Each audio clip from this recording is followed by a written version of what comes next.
Bonjour à tous, une vidéo avec un résumé sur les vecteurs. Je pars d'un point A et je décide d'aller en un point B. Eh bien, le déplacement de A vers B, on peut le noter avec une flèche, comme ceci, et on obtient ce qu'on appelle un vecteur, le vecteur AB. Donc un vecteur, ça représente un déplacement. Ce déplacement se fait dans une direction, ici la droite D, dans un sens, de A vers B, et sur une distance. Alors dans le vocabulaire des vecteurs, on n'utilise pas le mot distance, mais la norme. Vous avez ici les trois composantes qui permettent de définir un vecteur.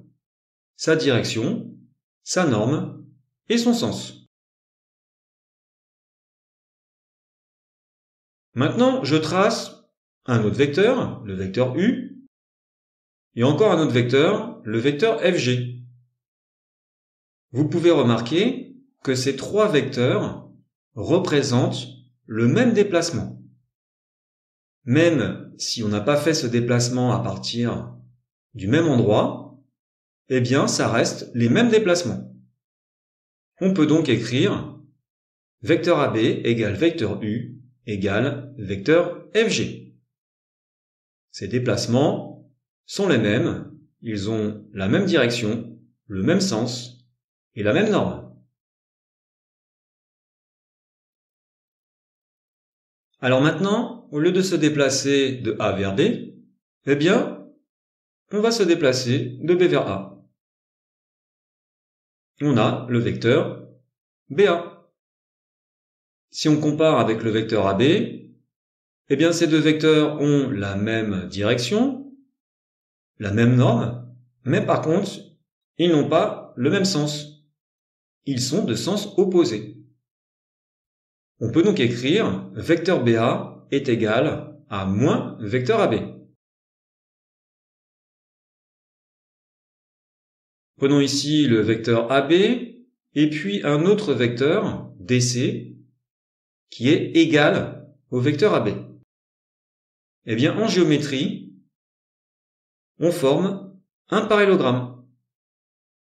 Si vous avez deux vecteurs égaux, comme ici AB égale à DC, eh bien, vous pouvez en conclure directement que ABCD est un parallélogramme.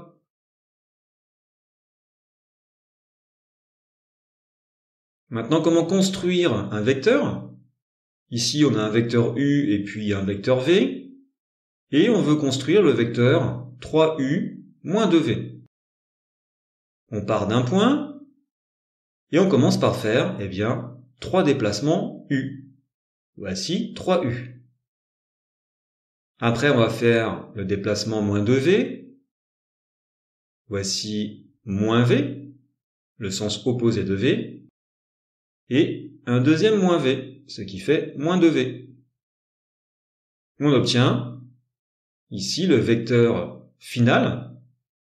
On est parti de A et puis on est arrivé en ce point-là. C'est donc le vecteur 3U moins 2V. Si on met des lettres, eh bien, on peut écrire que le vecteur AB est égal au vecteur AG plus le vecteur GB. Eh bien, cette relation s'appelle la relation de Chasles.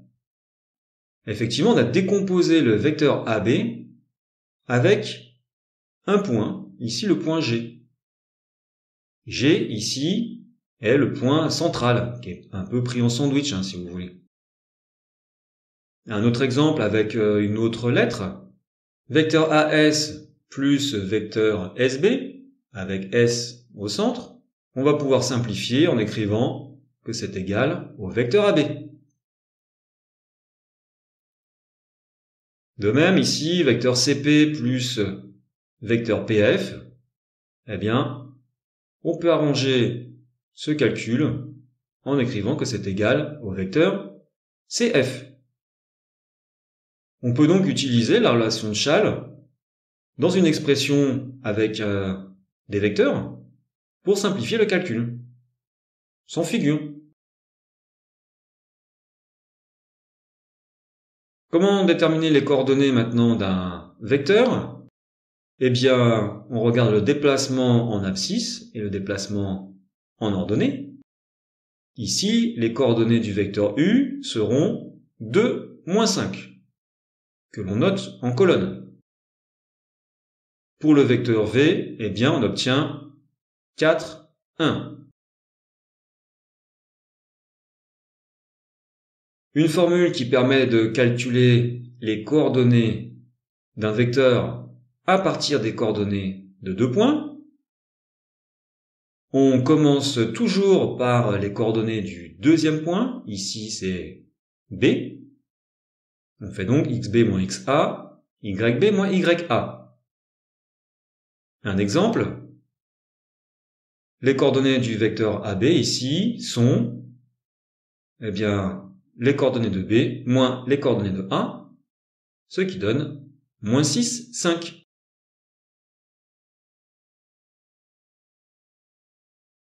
Voici 4 vecteurs. Et si vous remarquez bien, on a 3 vecteurs qui ont la même direction. Ils n'ont pas forcément la même norme, ni le même sens, mais ils ont la même direction. Ce qui n'est pas le cas du vecteur W. Eh bien, ces vecteurs, on va dire qu'ils sont collinéaires. Donc ici, on dira vecteur AB et vecteur V, collinéaires. Les vecteurs AB et CD également collinéaires. Et puis aussi vecteur V et CD collinéaires entre eux. Si on met des points sur cette figure, eh bien, on va en déduire que les droites AB et CD sont parallèles. Donc, collinéarité pour deux vecteurs, parallélisme pour des droites. Si deux vecteurs sont collinéaires, eh bien, il y a une relation qui les lie entre eux. Ici, U et V collinéaires, on va pouvoir écrire que le vecteur U égale K fois le vecteur V. Regardez ici un exemple. On voit bien que le vecteur U, c'est moins 2 fois le vecteur V. Ils sont tous les deux collinéaires. Ils ont la même direction. Alors, concernant les coordonnées de ces vecteurs, eh bien, s'ils sont collinéaires, les coordonnées sont proportionnelles. Si elles sont proportionnelles, eh bien, on peut appliquer un produit en croix, et vous avez ici x fois y' qui est égal à x' fois y. C'est ce qu'on appelle le critère de collinéarité.